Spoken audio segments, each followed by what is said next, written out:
पर आपका क्वेश्चन है कि नाजी पार्टी की आइडियोलॉजी क्या थी। ये क्वेश्चन नंबर रहेगा आपका 20th।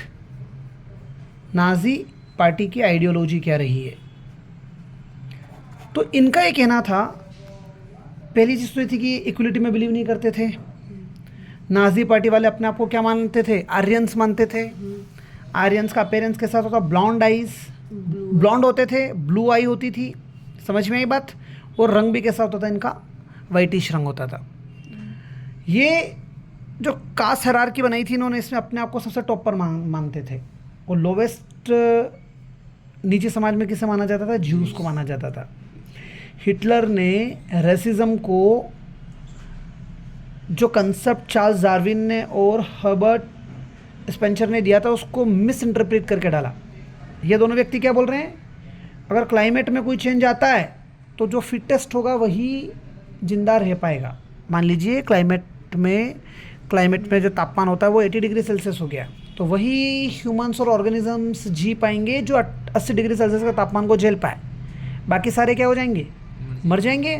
तो हिटलर ने उसको मिस इंटरप्रेट करके बोला कि जीने का हक तो फिटेस्ट ही रखते हैं, और आर्यंस ही तो फिट हैं, बाकी सारे समाज के जो लोग थे वो अनफिट हैं, तो उन्हें मर जाना चाहिए, उनको मार देना चाहिए।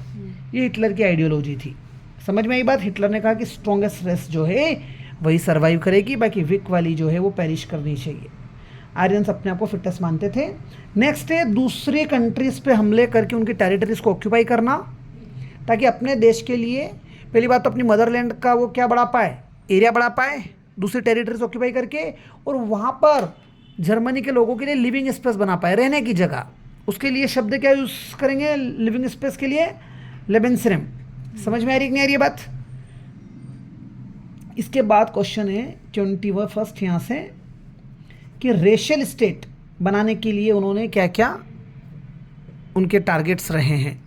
So how Hitler converted Germany into a racial state, ये क्वेश्चन 21st रहेगा आपका।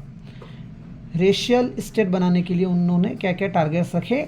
तो उन्होंने पहला टारगेट रखा कि सबसे पहले जितने भी अनडिज़ायरेबल्स हैं उनको एलिमिनेट कर दो, फिजिकली एलिमिनेट कर दो, मतलब मौत के घाट उतार दो। कौन थे अनडिज़ायरेबल्स? आर्यंस अपने आप को डिज़ायरेबल मानते थे, बाकी सारों को क्या मानते थे? अनडिज़ायरेबल। अनडिज़ायरेबल कौन थे? ज्यूज़, जिप्सीज, या फिर वो तमाम लोग जो फिजिकली और मेंटली अनफिट हैं, जिन्हें इम्प्योर माना जा रहा है या एबनॉर्मल माना जा रहा है, उनके लिए कहा जाता था they have no right to exist. इसके लिए उन्होंने एक प्रोग्राम बनाया जिसका नाम है euthanasia program. This question will be question number 22। Euthanasia program में क्या किया? जितने भी अनफिट लोग हैं, ज्यूज, जिप्सीज, इन सबको परसिक्यूट किया गया, मतलब इनको मारा गया। कैसे मारा गया? रशियन और पोल्स भी आ गए उसमें। पोलैंड के लोगों को पोल्स कहा जा रहा है। इनको गैस चैम्बर में भर दिया, वहाँ गैस पास करके हार्मफुल गैसेस देके उन लोगों को ख़त्म कर दिया गया। तो इन्होंने इनिशिएशन कैसे किया? सबसे पहले तो ज्यूज़ को ज़मीनें खरीदने से उन्होंने रोका, ऐसे कानून बनाए।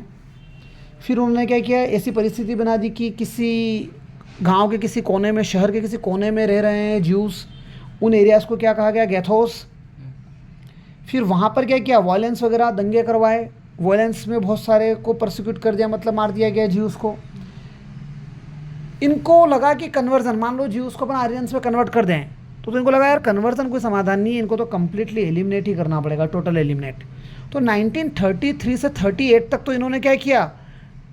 टेरराइज, आतंक किया, इन लोगों में आतंक फैलाया, डर फैलाया। पॉपराइज्ड, मतलब बिल्कुल इनको निहत्ता कर दिया, गरीब कर दिया, पॉवर्टी लाइन पर लाकर खड़ा कर दिया। और सेग्रीग्रेट, ऐसा सेग्रीग्रेट किया कि ये अलग ही इलाकों में रह रहे हैं जिन्हें गैथोस कहा जा रहा है। समझ में आई बात?